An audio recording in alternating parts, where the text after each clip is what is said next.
Welcome away. Goliath wa Bungoma. Yeah, let's talk Goliath wa Bungoma. What's up, everybody? Ogadi Tap is in the building. So now, I've seen a few posts, probably Facebook, of course, about Goliath wa Bungoma. So, anajengewa nyumba with the car company that he works with. And that is a very, very, very good thing. And I've seen people are trying to change the narrative. Oh, Obinna ulikataa kusaidia Goliath wa Bungoma. Oh, tunasikia vibaya wanajengewa nyumba. Come on, bruh. Really? We can do better than that. Why? First of all, why would I feel bad that Goliath wa Bungoma anajengewa nyumba? Why? We don't do the same business. We are not enemies. There's nothing that he has that I'm looking for. There's nothing that I have that he's looking for. Or I assume. Why would I feel bad?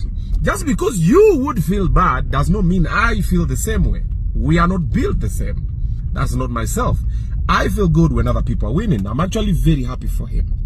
All right. So, most people always look at the negative part of everything. They don't look at the positive. And I've said this thing and I will repeat it again. Everything that happens in your life happens for a reason. Try and look at what's the reason why this thing is happening to me. Look at the positive side. When you look at the positive side, you'll find the answer. So Goliath wa Bungoma came on my platform and we had a conversation and he was going through a situation.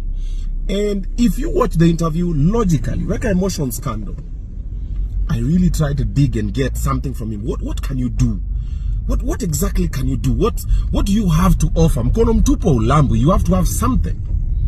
And he said, anaweza kitu kiwa juu.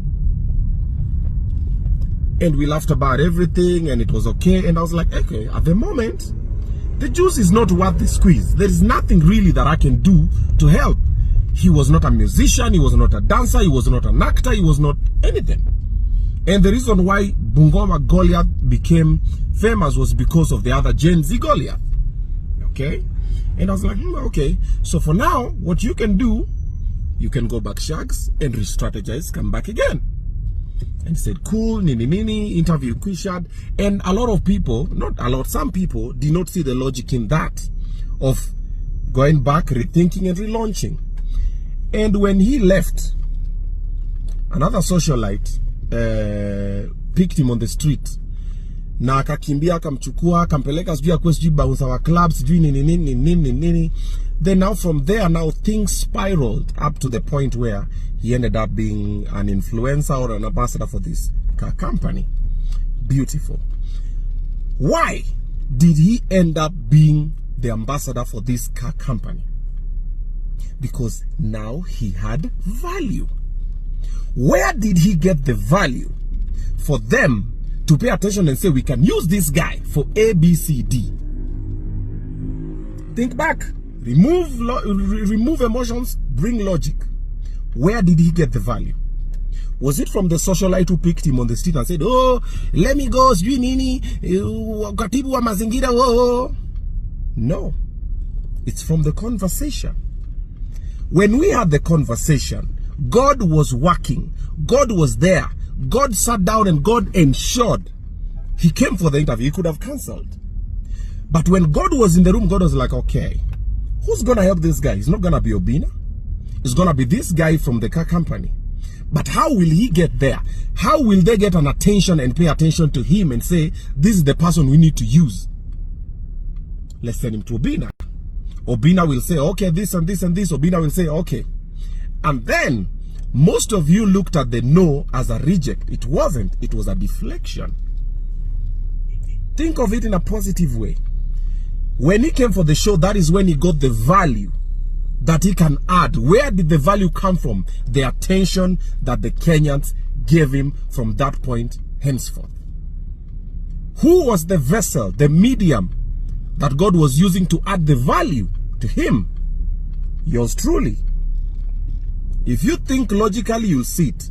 If you think with emotions, you will not see it. But I'm so happy that it worked that way. I will take the beating, I will take the thrashing any day. But provided there's one less man on the street, he's winning. Beautiful thing. Kudos. After the house, something else will come, and another thing and another thing. But now there is value. So this is for every other person who will assume when you sit on my show or any other show or whatever, things will just change. No. When you sit on a platform like that, there has to be value. There has to be something. Now that something is now what builds into something else. Over the weekend, I sat down with a guy called Majembe. What is Majembe's value? What is that something? He can fight. And if he cannot fight, he believes he can fight. He has the drive to fight. Okay? Is fighting a sport that is legal? Yes, it is. There is boxing, there is kickboxing, there is Muay Thai, there is wrestling and the rest. And what am I needed to do? Bring him, put him in front of Kenyans and tell Kenyans, yo, there is something here. Let's tap and let's make it better. So we say, okay, let's up the stakes. So let's say instead of you fighting and getting 1,600, let's get 1 million. And I mentioned a couple of guys, I'm like, you guys, I can't do this alone, man. I depend on you guys. Help me, let's do it. And guys are coming through. We are making up this plan in the Nini. And the same as the Mbavu Destroyer guy, he also has the value of he can fight, or he believes he can fight. He has the drive to do that. There's something he can do. Okay?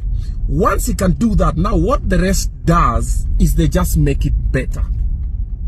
And that is what we're doing. But now, what are people now doing? Now they've changed the story. Now they're not looking at, if Mbavu Destroyer and Majembe go here, they're gonna bring a different vibe in the sport. Now guys will start looking at the sport like, wow, maze boka, maze msenza toka block na boka, because it has not been happening before. We've had a few amazing boxers, including Congestina, and it had to take Mike Sonko to come and take Congestina and do whatever because of a few systems are not working. And then also most Kenyans are not really focused on those type of sport. It's football and other things in entertainment. But now there's another niche that not only Majembe and Mbavu will be doing, but many other people, young people, but nobody's looking at it that way. Oh, Obinna yana nataka tu kusupport watu wanapigana, wangwane meno wa uwane. Hiyo ndio furaha.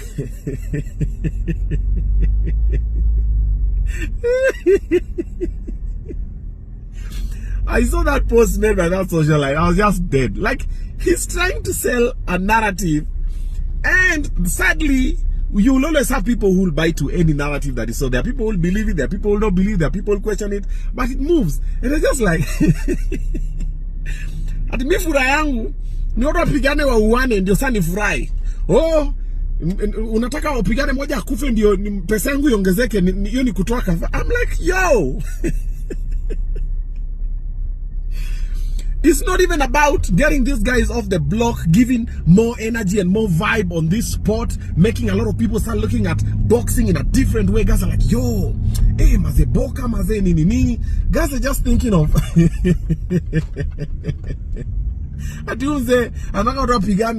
come on, man. There's a reason. Everything that happens, even this video I've done, there's a reason why I'm doing this video now. And there's a reason why you're going to react the way you're going to react. Yeah. But stop having a very closed brain. You just see things in it's called linear. Man, come on.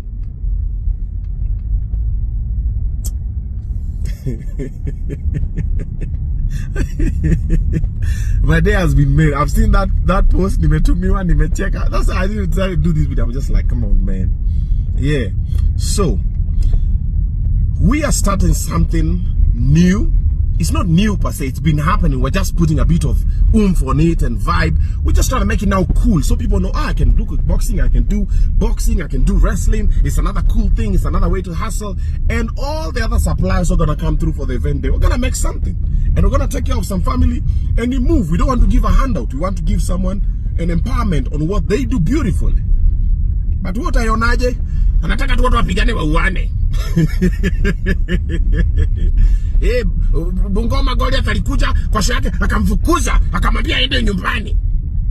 Kama angekuja kwa show yangu hangekuwa nayo kazi yako nayo saizi. Because that part is what built everything else. So inafaa ushukuru. Useme ni aje? Maze ikuenda hapa huyu jamaa akasema hivi ndio ikakamika build. I always tell people, I came to Nairobi as a street boy. The reason why I came, I've spoken about it before. Let me not delve deeper into it. But that reason that moved me from Ushago to Nairobi is what made me Obinna. If I was not chased away from home, I would not be. The drive would not even be there. And many other places I've worked before, in other places I've been fired. Nimeenda kutafuta kazi, hata is influencing nini, wamenikataa kanambia, oh hapana, tunaona wewe hivi, oh we prefer working with. Those are the things that keep me going, to keep the drive alive. But hautaiona hivyo. Kwa nini? Big up Bungoma Goliath, I'm happy for you. And big up Majembe, I'm happy for you. Big up Mbavu Destroyer, big up Alfayo, and anybody else who's doing anything, trying to build themselves. Let's make it better. Let's come together. Tuambia when mnapata tickets wapi nini. Chukweni tickets, let's come and support Mbavu Destroyer, and of course Majembe. Tuone unaekelea pesa yako kwa nani. Wanaume wa weka mawe.